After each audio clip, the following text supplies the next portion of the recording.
ప్రియమైన విద్యార్థులారా, అందరూ బాగున్నారా? అందరూ క్షేమంగా ఉన్నారా? శుభం. ఈరోజు మనం 10వ తరగతిలో ఉన్నటువంటి ఉపవాచకము 2వ భాగము అయోధ్యకాండము అన్నటువంటి ఈ యొక్క భాగంలో ఆల్రెడీ మనం 9వ వీడియోలో మొదటి భాగాన్ని పరిశీలించాము. ఈరోజు ఈ యొక్క క్లాస్లో మనం 10వ వీడియోలో ఈరోజు ఈ యొక్క భాగాన్ని మనము పరిశీలించబోతూ ఉన్నాము. కాబట్టి ప్రియమైనటువంటి విద్యార్థులారా, మీరు చక్కగా తెలుసుకోవటానికి, నేర్చుకోవటానికి, అధ్యయనం చేయటానికి ప్రయత్నం చేయండి. రామాయణము కేవలము పారాయణ గ్రంథమే కాదు, ఆచరణ యోగ్యమైనటువంటి గ్రంథం అని మీకు ఎన్నోసార్లు చెబుతూ ఉన్నాను. రామాయణము మనం ఎలా ఉండాలో, ఎలా ఉండకూడదో, ఎలా జీవించాలో, ఎలా జీవించకూడదో, అమ్మా నాన్నల యొక్క అనుబంధం, అన్నాదమ్ముల యొక్క అనుబంధం, గురు శిష్యుల యొక్క సంబంధం, శిష్యానురక్తి, గురుభక్తి, మిత్రుల యొక్క స్నేహ ఫలాలు, దాంపత్య జీవితం, పెద్దవాళ్ళ యొక్క సయాగం, అన్నాదమ్ముల యొక్క ఇలాంటి ఎన్నో జీవన పార్శ్యాలను తట్టి లేపిస్తూ ఉంది మన యొక్క రామాయణ కావ్యం. ఆ విధంగా నభూతో న భవిష్యతి అన్నటువంటి విధానంలో ఒక మనోహరమైనటువంటి, ఒక అద్భుతమైనటువంటి, ఎంతో అందమైనటువంటి మహాకావ్యాన్ని ఇప్పటికీ మనం చదువుతుంటే ఇంకా చదవాలి, ఇంకా వినాలి అన్నటువంటి ఒక ఉత్సుకతని, ఆ ఇంట్రెస్ట్ని మనకి కలిగిస్తూ, ఎక్కడ కూడా బోరు కొట్టకుండా, ఎక్కడ కూడా ఇక చాలు, ఇక వద్దు అని అనిపించుకునే విధంగా ఉండకుండా రామాయణం రమణీయంగా ముందుకు సాగిపోతూ ఉంది. అలాంటి రామాయణ కావ్యం యొక్క విశిష్టతని, అలాంటి రామాయణ కావ్యంలో ఉన్నటువంటి గొప్పతనాన్ని ఈరోజు మనం ఈ యొక్క భాగంలో నేర్చుకోబోతూ ఉన్నాం. ఓకేనా? వాల్మీకి మహర్షి 24,000 శ్లోకాలతో ఆది కావ్యముగా, ఆది కవిగా ఉన్నటువంటి వాల్మీకి చేత విరచితమైనటువంటి మహాకావ్యమే రామాయణ కావ్యము. దీనికి ఎన్నో పేర్లు, చేతయాచరితమని, రామాయణం అన్నటువంటి పేరు, అదేవిధంగా ఇలాంటి ఎన్నో పేర్లతోటి విరాజిల్లుతూ ఉన్నటువంటి కావ్యము. ఎన్నో భాగాలను మనం చూస్తూ ఉన్నాం. 8 వీడియోలు ఫస్ట్ పార్ట్ బాలకాండకు సంబంధించి చెప్పుకున్నాం.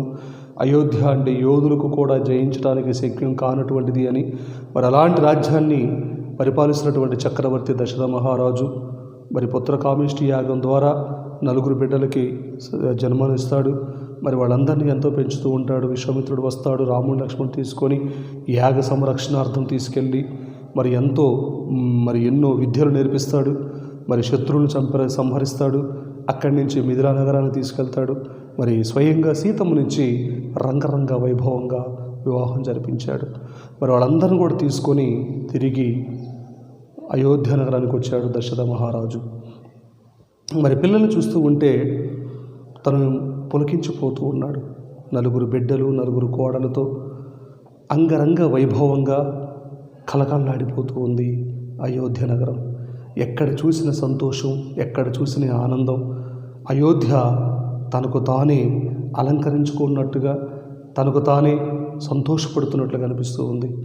ఎక్కడ చూసిన పూల తోరణాలతో, ప్రకృతి రమణీయమైనటువంటి దృశ్యాలతో. శ్రీరాముడు సద్గుణరాశి కావటమే, అటు గుణములోను, అటు రూపంలోను మహావీరుడు, మృదువుగా మాట్లాడతాడు. ఎవరైనా తను కాపాడమని చెప్పి అడిగితే వాడిని ఎంత చక్కగా కాపాడతాడు. కోపము, గర్వము లేనటువంటి వాడు, సత్యం పలికేవాడు, పరుల సంపదను ఆశించినటువంటి వాడు, దీనులను ఆదుకునేవాడు, కాలాన్ని వృధా చేయకుండా జ్ఞానులతో, సజ్జనులతో వివిధ విషయాలను చర్చించేవాడు, వినయశీలి, తల్లిదండ్రుల పట్ల, గురువు పట్ల నిశ్చల భక్తి కలవాడు, సోమరితనము, ఏమరపాటు కూడా లేనటువంటి వాడు, కళల్లో ఆరితేరినటువంటి వాడు, అసూయ, మాత్సర్యము లేనటువంటి వాడు, ప్రజల పట్ల వాత్సల్యం కలవాడు, ఇన్ని మంచి గుణాలు ఉన్నటువంటి శ్రీరామచంద్రుడు అంటే తల్లిదండ్రులకే కాదు, ఆ రాజ్యంలో ఉన్న ప్రజలకు కూడా ఎంతో ఇష్టం. చూడండి ఎన్ని మంచి గుణాలు ఉన్నాయి. మరి రాముల్లో ఉన్నటువంటి ఒక్క గుణమన్న మనకుందా? అబద్ధం ఆడేటువంటి వాడు కాదు. మనం లేచిన దగ్గర నుంచి అబద్ధాలే. గురువుని ఎంతో చక్కగా గౌరవించేవాడు. మరి గురువు మాట పాఠం చెప్తూ ఉంటే మనం పనుకుంటున్నాం, నిద్రపోతున్నాం, ఆడుకుంటున్నాం, చాటింగ్ చేసుకుంటున్నాం, ముచ్చట్లాడుతూ ఉన్నాం. శ్రీరామచంద్రుడు అలాంటి వాడు కాడు. గురువు చెప్పే మాటల్ని ఎంతో శ్రద్ధగా వినేవాడు. మరి తన బిడ్డల్ని కన్నబిడ్డల వలె తన ప్రజల్ని కన్నబిడ్డల వలె పరిపాలించాడు. ఇలాంటి మంచి లక్షణాలు చూడండి, ఎన్ని లక్షణాలు చెప్పాడు. శ్రీరాముడు సద్గుణ రాశి కావటమే, రూపంలో గుణంలో శ్రేష్ఠుడు, మహావీరుడు, మృదువుగా మాట్లాడతాడు, మరి శరణన్న వారిని కాపాడతాడు, కోపం గర్వం లేనటువంటి వాడు, సత్యం పలికేవాడు, పరుల సంపదను ఆశించినటువంటి వాడు, దీనులను ఆదుకునేవాడు, కాలాన్ని వృధా చేయకుండా జ్ఞానులతో సజ్జనులతో వివిధ విషయాలను చర్చించేవాడు, వినయశీలి, తల్లిదండ్రుల పట్ల గురువుల పట్ల నిశ్చల భక్తి కలవాడు, సోమరితనము ఏమరపాటు కూడా లేనటువంటి వాడు, కళలలో ఆరితేరినటువంటి వాడు, అసూయ మాత్సర్యం లేనటువంటి వాడు, ప్రజల పట్ల వాత్సల్యం కలవాడు. ఇన్ని ఇన్ని ఇన్ని మంచి గుణాలు ఒక్క శ్రీరామచంద్రుడిలోనే ఉన్నాయట. చూసారా? కుళ్ళు, కుతంత్రం, మోసం, కపటం, అన్యాయం, అక్రమం, అధర్మం, అవినీతి, అసూయ, అహంకారం, గర్వం, చెడు భావన, చెడు ఆలోచన, చెడు క్రియలు తన మనసులో కూడా లేనటువంటి వాడు శ్రీరామచంద్రుడు. మరి ఇన్ని సద్గుణాలు, ఇన్ని మంచి లక్షణాలు ఒక్కరిలో ఉండటం అనేది ఎంత గొప్ప విషయం. మరి వాటిలో ఒక్కటి మనకున్న మన జీవితం ఎంతో ధన్యమైపోతుంది. మరి 10వ తరగతి చదువుతున్నటువంటి విద్యార్థులారా, మరి రామాయణం, రాముడి క్యారెక్టర్, రాముడి యొక్క జీవన విధానం మనందరికీ కూడా ఆదర్శప్రాయమైనటువంటిది. అటు నువ్వైనా ఇటు నేనైనా అందరం కూడా వారు బాటలో మనం నడవాలి.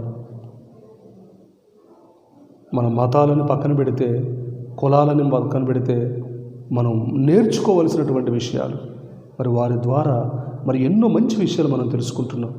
అసూయ ఉండకూడదు, కోపం ఉండకూడదు, అధర్మం ఉండకూడదు, అవినీతి ఉండకూడదు, నీతిగా నిజాయితీగా ధర్మంగా ఒక మంచి ఆలోచన విధానంతో మనం ముందుకెళ్ళాలి. అమ్మా నాన్నలను గౌరవించటం, పెద్దవాళ్ళని గౌరవించటం, గురువుల్ని గౌరవించటం, చిన్నవాళ్ళని ప్రేమించటం, పెద్దవాళ్ళని ఆదరించటం. సో ఇలాంటి లక్షణాలు మరి నీకున్నాయా? ఆలోచించండి. సో శ్రీరామచంద్రుల్లో ఇన్ని మంచి గుణాలు ఉన్నాయి. కాబట్టి ప్రియమైనటువంటి విద్యార్థులారా, మీరు కూడా అలాంటి లక్షణాలు కలిగి ఉండాలని నేను మీ అందరిని కూడా మనస్ఫూర్తిగా కోరుకుంటున్నాను. మరి ఇన్ని లక్షణాలు ఉన్నటువంటి తన కుమారుడు చూసినటువంటి సకల గుణాభిరాముడైనటువంటి శ్రీరాముడు తనకు ప్రభువు కావాలని ప్రజల యొక్క కోరిక. దశరథ మహారాజు వృద్ధుడైపోతూ ఉన్నాడు, పెద్దవాడైపోతున్నాడు, మరి పని భారం ఎక్కువైపోతూ ఉంది, తన పనిని తను సక్రమంగా చేయలేకపోతూ ఉన్నాడు. అందుకని చెప్పి వెంటనే తన కుమారుడిని అయోధ్య నగరానికి మహారాజుని చేయాలి, యువరాజుగా పట్టాభిషేక మహోత్సవాన్ని జరిపించాలి అని నిశ్చయించుకున్నాడు. మరి తను నిశ్చయించుకుంటే కాదు, ప్రజారంజకమైనటువంటి పాలన ఇది. ప్రజారంజకమైన పాలన, ప్రజల కొరకు, ప్రజల చేత, ప్రజల కై ఎన్నుకోబడ్డటువంటి వాడే మహారాజు. కాబట్టి ప్రజల యొక్క బలం కావాలి, ప్రజల యొక్క మన్నన కావాలి. మరి ఇన్ని లక్షణాలు ఉన్నటువంటి వీరు మరి ప్రజలు కూడా ఒకే అనాలిగా. వాళ్ళ డాడీ చేస్తారు, ఓకే, తన పౌరులు చేయొచ్చు, కానీ ప్రజారంజకమైన పాలన అంటున్నాం మనం, ప్రజలు మెచ్చినటువంటి పాలన, అది మనకి ఇంపార్టెంట్. సో అందుకని ఆ రోజు దశరథ మహారాజు తన అంతఃపురంలో పండితుల్ని, పామరుల్ని, జనకుల్ని, మరి మహారాజుల్ని, సామంతరాజుల్ని, ప్రజల్ని, పెద్ద పెద్ద అధికారులు అందరిని కూడా సమావేశపరిచాడు. ఓ పక్కన మంత్రులు, మరో పక్కన పురోహితులు, మరో పక్కన పండితులు, మరో పక్కన పామరులు, మరో పక్కన సైనికులు, మరో పక్కన పట్టణ ప్రజలు, వీళ్ళందరి యొక్క సంరక్షణలో అప్పుడు దశరథ మహారాజు ఈ విధంగా చెప్పాడు: ప్రియమైనటువంటి నా ప్రజల్లారా, ప్రియమైనటువంటి నా అధికారులారా, ప్రియమైనటువంటి నా గురువర్యులారా, అందరికీ నమస్కారం. నేను వృద్ధుడైపోతున్నాను, పని భారం అయిపోతూ ఉంది. మరి నా తర్వాత ఈ అయోధ్య నగరానికి, ఈ యొక్క కోసల దేశానికి మరి మహారాజుగా శ్రీరామచంద్రుణ్ణి పట్టాభిషేక విషయాన్ని వెల్లడించాడు. అది అందరికీ నచ్చినట్లయితేనే అనుమతిస్తున్నానని, దీనికన్నా ప్రజలకు మేలు కలిగేది ఇంకా ఏమైనా ఉంటే మీరు చక్కగా చెప్పవచ్చని, మీ మనసులో ఎవరున్నారో, మీ మనసులో ఎవరైతే రాజు అయితే బాగుంటుంది అని అనుకుంటున్నారో మీరు నిక్కచ్చిగా డొంక తిరుడు లేకుండా మీరు సూటిగా సమాధానం చెప్పవచ్చు అని చెప్పి, నా తరువాత ఈ అయోధ్య నగరానికి మరి శ్రీరామచంద్రుని మహారాజుని చేయాలి అని నా యొక్క అభిప్రాయం, జస్ట్ ఓన్లీ నా అభిప్రాయం మాత్రమే. మరి మీకు ఇష్టమైతే మీ అందరూ ఓకే అంటే, లేదు వీరికంటే కూడా పలానా వాళ్ళు బెస్ట్ అని అనుకుంటే వాళ్ళ పేరు కూడా మీరు చెప్పవచ్చు అని మహారాజు చెప్పాడు. చూసారా, ఇదే నేను చెబుతూ ఉన్నటువంటి ప్రజారంజకమైనటువంటి పరిపాలన. చూసారా, మరి సభలోని వారంతా కూడా శ్రీరామచంద్ర మహారాజుకి జై, శ్రీరామచంద్ర ప్రభువుకి జై, శ్రీరామచంద్ర ప్రభువుకి జై, మాకు రాజు రాముడే కావాలి, మాకు రాజు రాముడే కావాలి, మాకు రాజు రాముడే కావాలి, కావాలి కావాలి రాముడే కావాలి, కావాలి కావాలి రాముడే కావాలి అన్న స్లోగన్స్ వాళ్ళు ఇస్తూ ఉన్నారు. వాళ్ళందరి యొక్క స్లోగన్స్ విన్నటువంటి మహారాజు అమితమైనటువంటి సంతోషంతో, అమితమైనటువంటి ఆనందంతో, వారి యొక్క సంతోషానికి, వారి యొక్క అవధులు లేవు, అమితమైనటువంటి ఆనందంతో అందరికీ నమస్కరించాడు మన యొక్క దశరథ మహారాజు. వెంటనే రాజు ఆజ్ఞ మేరకు వశిష్ఠుడు, మంత్రులు, అధికారులు మరి యువరాజ్య పట్టాభిషేక మహోత్సవానికి ఏర్పాట్లు చేయవలసిందిగా ఆదేశించాడు దశరథ మహారాజు. ఇక వెంటనే శ్రీరామచంద్రుడు కూడా పిలిపించాడు, రాముడు కూడా వచ్చాడు. మరి తండ్రి గారికి, గురువులకి, పురోహితులకి, మంత్రులకి, సామంతరాజులకి, ఆడున్నటువంటి ప్రజలందరూ కూడా నమస్కరించాడు మన యొక్క శ్రీరామచంద్రుడు. అప్పుడు తన బిడ్డను చూసినటువంటి దశరథ మహారాజు ఎంతో సంతోషంతో, ఎంతో ఆనందంతో, బిడ్డ రామ, ఈ అయోధ్య నగరానికి నిన్ను పట్టాభిషేకం చేయడానికి, యువరాజుగా పట్టాభిషేకం చేయడానికి మేమంతా కూడా చేయించుకున్నాం బిడ్డ, మరి నీ అభిమతం ఏంటి నాయన అని అడిగాడు. అప్పుడు బంగారు సింహాసనం మీద కూర్చోబెట్టాడు, చిరునవ్వులు చిందిస్తూ, రామ, నీ సుగుణాలతో ప్రజలు మెప్పించావు, నీకున్నటువంటి మంచి గుణాలతో ఎక్కడున్నటువంటి మన కోసల దేశంలో ఉన్నటువంటి ప్రజలందరూ కూడా నువ్వు మెప్పించావు. కనుక నీవు యువరాజు పట్టాభిషేకం చేసుకోవాలి, నీ బాధ్యత పెరుగుతుంది, మరింత వినయవంతుడి కావాలి, జితేంద్రుడు కావాలి అంటూ రాజధర్మాలు నూరుపోశాడు. తండ్రి వద్ద సెలవు తీసుకొని తల్లైన కౌశల్యమ్మ దగ్గరకు వెళ్ళాడు శ్రీరాముడు. ఆమె ఆశీస్సులు కూడా అందుకున్నాడు. ఇక అయోధ్య నగరం కళకళలాడిపోతూ ఉంది. ఎక్కడ చూసిన సంతోషం, ఎక్కడ చూసిన ఆనందం. మరి అయోధ్య తనకు తను అలంకరించుకుంటూ ఉంది. ఎక్కడ చూసిన పూల తోరణాలతోటి, రంగుల పూలతో మరి నగరం అంతా కూడా ముస్తాబైపోతూ ఉంది. ఈ యువరాజు పట్టాభిషేక మహోత్సవం అతి సమీపంలోనికి సమీపిస్తుంది కాబట్టి మరి ఇలాంటి సమయంలో ఈ వార్త విన్నటువంటి మందర కళ్ళల్లో నిప్పులు చెరుగుతూ ఆగ మేఘాల మీద పరిగెత్తుకొని కైకమ్మ కాడకొచ్చింది. కైక అందాల రాశి. దశరథ మహారాజు ముగ్గురు భార్యల్లో కైక అంటే తనకు ఎంతో ఇష్టం. కైక చాలా అందంగా ఉంటుంది. సో అందుకనే మరి వీరు పరిగెత్తుకొని కైకమ్మ కాడకొచ్చాడు. వచ్చి మందర వచ్చింది. కైక కైక కైక. బా, ఏంటి మందర, ఎందుకు అరుస్తున్నావు, ఏమైంది? అమ్మా కైక, రాముడికి పట్టాభిషేకమట అన్న మాట చెప్పేసింది. కైక అమితమైనటువంటి సంతోషంతో, అమితమైనటువంటి ఆనందంతో, ఆహా మందర, ఎంత శుభవార్త చెప్పావే, ఆహా నాకు చాలా హ్యాపీగా ఉంది, నాకు పట్టనటువంటి సంతోషం ఉంది అంటూ చాలా హ్యాపీగా ఫీల్ అయిపోయి తన మెడలో ఉన్నటువంటి ఒక బంగారు ఆభరణాన్ని తీసి తన చిలకెత్తినటువంటి మందరికి గిఫ్ట్గా ఇచ్చింది. నిప్పులు చెరుగుతున్నటువంటి మందర ఆ బంగారు ఆభరణాన్ని, ఆ నగని తీసుకొని నేలకేసి గట్టిగా ఇసురు కొట్టేసింది. ఎంతో అందంతో అలరారుతూ ఉన్నటువంటి కైక ముఖము ఎర్రగా మారిపోయింది. ఏమే మందరా, ఎంత కండకవరమే, నేను మంచి శుభవార్త తీసుకొచ్చామని చెప్పి నా మెడలో ఉన్న హారం తీసి నీకు ఇస్తే ఏదో నా పుట్టింటి దాసి అని చెప్పి నేను నిన్ను ఒక దాసిలా కాకుండా నా సొంత స్నేహితురాలుగా లేదా ఒక తల్లిలా నేను చూసుకుంటుంటే ఇదా నువ్వు చేసేది? ఇదే నువ్వు నా మాటకిచ్చే గౌరవం? మూర్ఖురాలా అని కోపగించుకుంది. మందర ఎక్కి ఎక్కి ఏడుస్తూ ఉంది. కైకి అర్థం కాలేదు. వచ్చింది. మందర, ఎందుకు ఏడుస్తున్నావు? ఏమైంది? ఎందుకు అని అడిగింది. అమ్మ, నా మనసులో బాధనికి ఏం చెప్పేది? ఎందుకే బాధ? నా బిడ్డ రాముడు అయోధ్యకి రాజైతే ఎంతకంటే సంతోషం అంటే మూర్ఖురాలా, మూర్ఖురాలా. నీకు నేను చెప్పేది అర్థమవుతుందా? నీకు అర్థమవుతుందా నేనేం చెప్తున్నాను?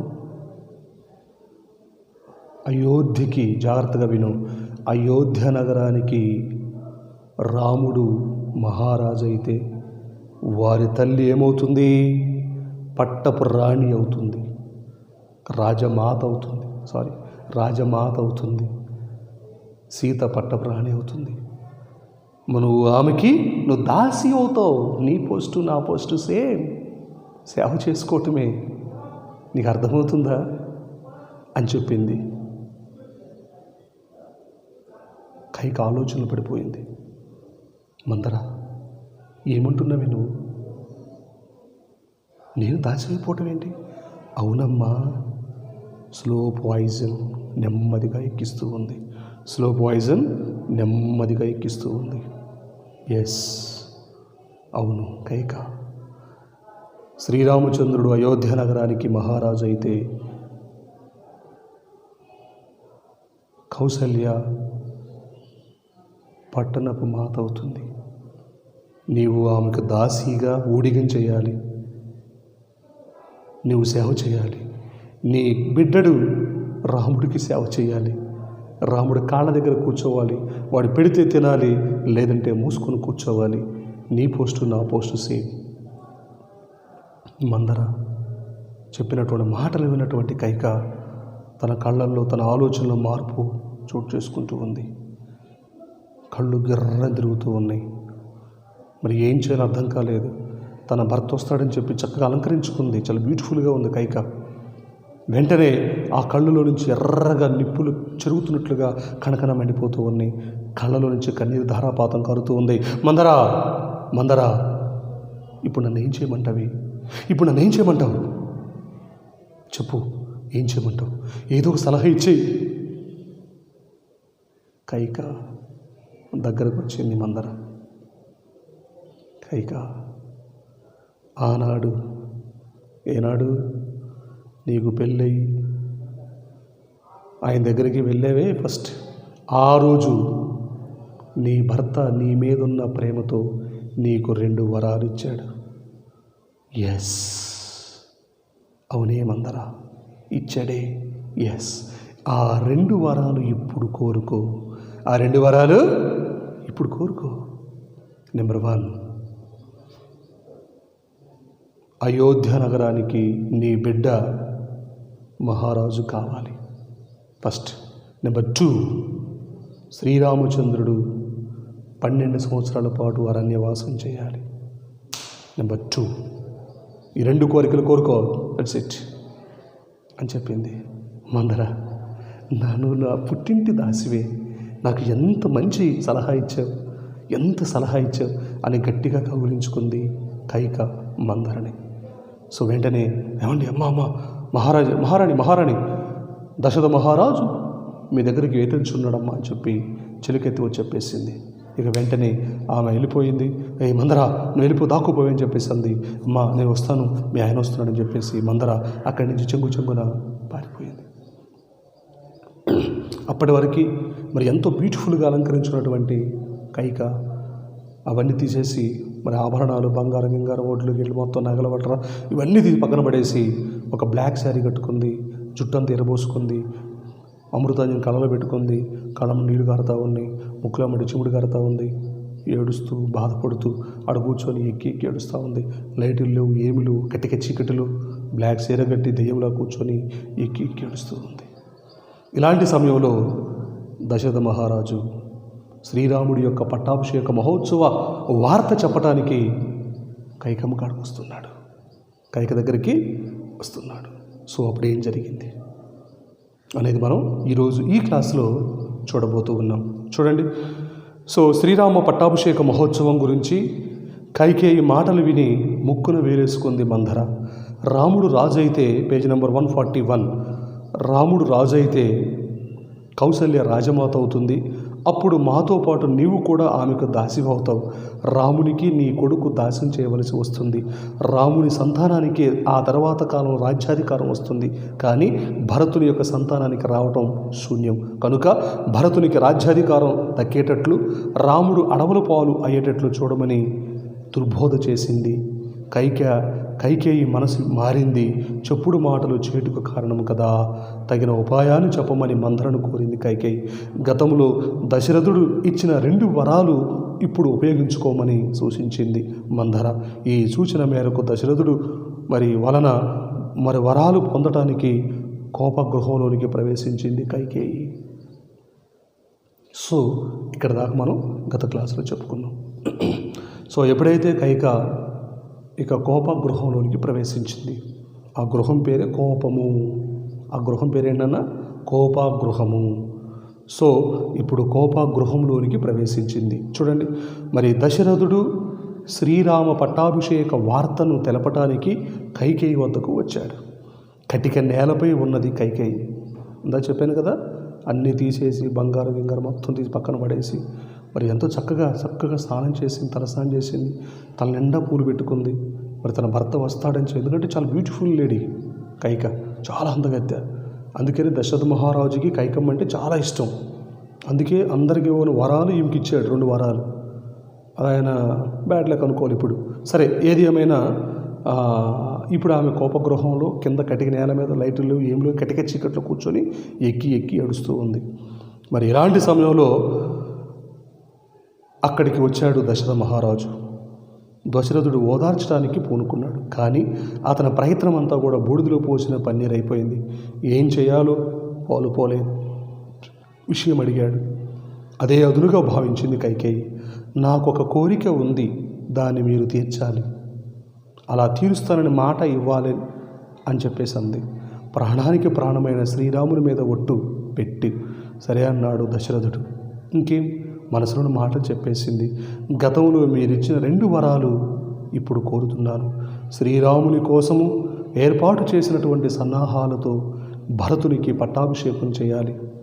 శ్రీరాముడు నారచీరలు, జింక చర్మం ధరించి జడధారి అయి దండకార్యానికి వెళ్ళి తాపస వృత్తిలో 14 సంవత్సరాల పాటు ఉండాలి. శ్రీరాముడు ఇప్పుడే నేను చూస్తుండగానే బయలుదేరాలి అని కోరింది. తన భర్త వచ్చాడు. ఎక్కి ఎక్కి ఏడుస్తూ ఉంది. కైక అనుకుంటూ వచ్చాడు. ఎక్కి ఎక్కి ఏడుస్తూ, అయ్యో కైక, ఏమైంది, ఎందుకు ఏడుస్తున్నావు, నీ దుఃఖానికి కారణం ఏంటి అని అడిగాడు. నేను రాముడికి పట్టాభిషేక మహోత్సవం చేయబోతున్నాను. రాజ్యమంతా కూడా ఎంతో వైభవపేతంగా వెలిగిపోతూ ఉంటే నువ్వేంటి, బయట అందరూ కూడా సంబరాలు చేసుకుంటున్నారు, సంబరాలు అంబరాడుతూ ఉన్నాయి. మరి మన ఇంట్లో నువ్వేంటి ఏడుస్తూ కింద కూర్చొని బోరుని ఏడుస్తున్నావు ఏంటి కైక అంటూ ఆమె పక్కనే కూర్చొని అడుగుతూ ఉన్నాడు. నీకేం కావాలో చెప్పు. అప్పుడు కైక నోరు తెరిచింది. మరి నాకు మాట ఇస్తావా కైక? నీకు నా ప్రాణమైనా ఇస్తా. నీ ప్రాణం నాకేమొద్దు, నీ ప్రాణము నాకేమొద్దు. అది ఏం కావాలి? ముందు నాకు ఒట్టేయి, ముందు నాకు ప్రామిచ్చేయి. నీ ముద్దు బిడ్డ రాముడి మీద ఒట్టే చెప్పు. సరే, నాకు ప్రాణప్రదమైనటువంటి నా బిడ్డడు శ్రీరామచంద్రుడి మీద ఒట్టే చెప్తున్నాను. నువ్వు ఏం కోరుకున్నా నేను ఇస్తాను అని మాట ఇచ్చేశాడు.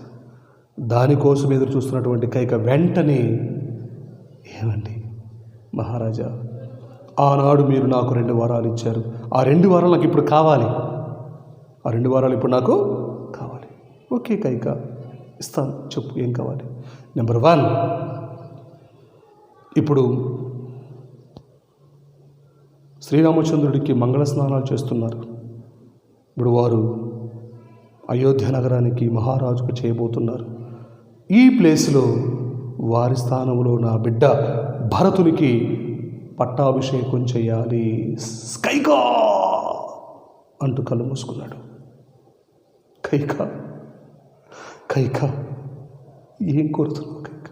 ఏమండి, ఇంకా నేను చెప్పాలి, ఇంకోటి ఉంది. నెంబర్ 2,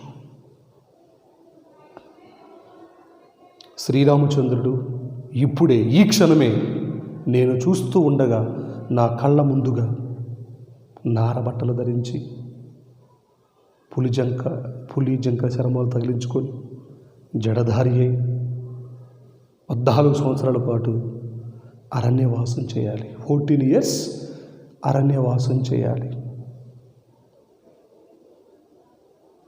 ఇప్పుడే కైక కైక అంటూ కింద పడిపోయి బోరును ఏడుస్తూ ఉన్నాడు. శ్రీరాముడి యొక్క సంతోష వార్త చెప్పడానికి వచ్చినటువంటి దశరథ మహారాజు కింద పడిపోయి బోరును ఏడుస్తూ ఉన్నాడు. కైక మాత్రం చిరుబుర్లాడుతూనే ఉంది. ఏమాత్రం తనలో జాలి, దయ, కరుణ, ప్రేమ ఏమాత్రం కూడా లేవు. విషమంతా కూడా నిండిపోయింది తన బాడీ అంతా. అందుకని తను ఏమాత్రం కూడా పట్టించుకోవట్లేదు. శ్రీరాముడు అప్పుడే నేను చూస్తూ ఉండగానే బయలుదేరాలి అని చెప్పేసి ఎప్పుడైతే ఆ మాట అందో, కైకేయి మాటలకు స్పృహ కోల్పోయాడు శ్రీరామచంద్రుడు. దశరథ మహారాజు కింద పడిపోయాడు. కొంతసేపటి చేరుకున్నాడు.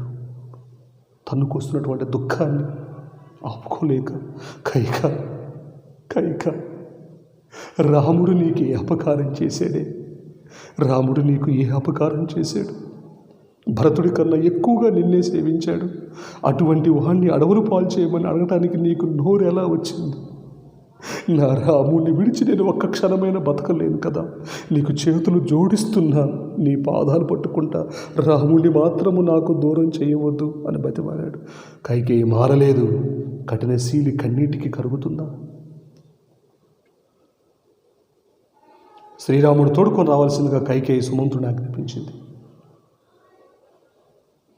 ఎప్పుడైతే ఆ మాట చెప్పిందో దశరథ మహారాజు కింద పడిపోయాడు. కళ్ళల్లో కన్నీరు ధారాపాతం కారుతూ ఉన్నాయి. కళ్ళన్ని బైర్లు కమ్ముతూ ఉన్నాయి. మూర్ఛిల్లిన వాడు వాళ్ళకి కింద పడిపోయాడు. కింద పడిపోయి కొద్దిసేపటికి స్పృహలో నుంచి బయటకు వచ్చాడు. వెంటనే కైక కైక నీకు అసలు మనసు ఎలా ఒప్పుతుంది కైక?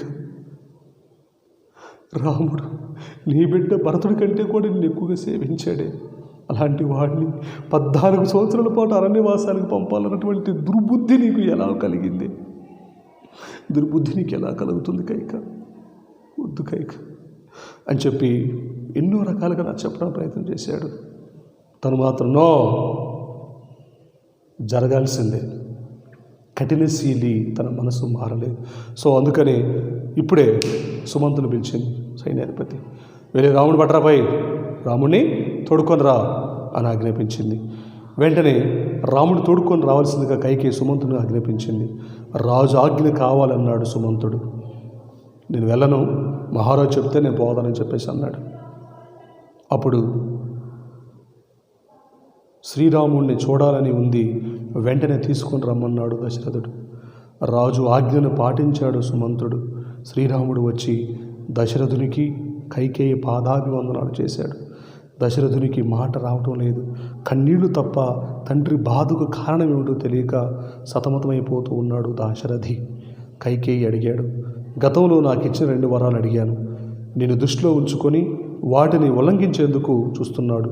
వాటిని నువ్వు పాటిస్తావని ప్రమాణం చేస్తే చెబుతాను అన్నది కైక. ఇక సుమంతుడు చెప్పింది, సుమంత నువ్వు వెళ్ళిపోయి రాముడు పట్టుకొని రాబాయ్ అని ఆజ్ఞాపించింది. నేను పోను, మహారాజు చెబితేనే నేను వెళ్తాను, లేదంటే వెళ్ళను అన్నాడు. అప్పుడు మహారాజే సరే నేను పిలుస్తున్నానని చెప్పి రాముడిని తోడుకొని రాపోమని చెప్పి పంపించాడు. వెళ్ళాడు, చెప్పాడు. రాముడు మంగళ స్నానం చేసుకొని శుభప్రదంగా పూజ పునస్కారాలు చేసుకొని తండ్రి కాడికి వచ్చాడు.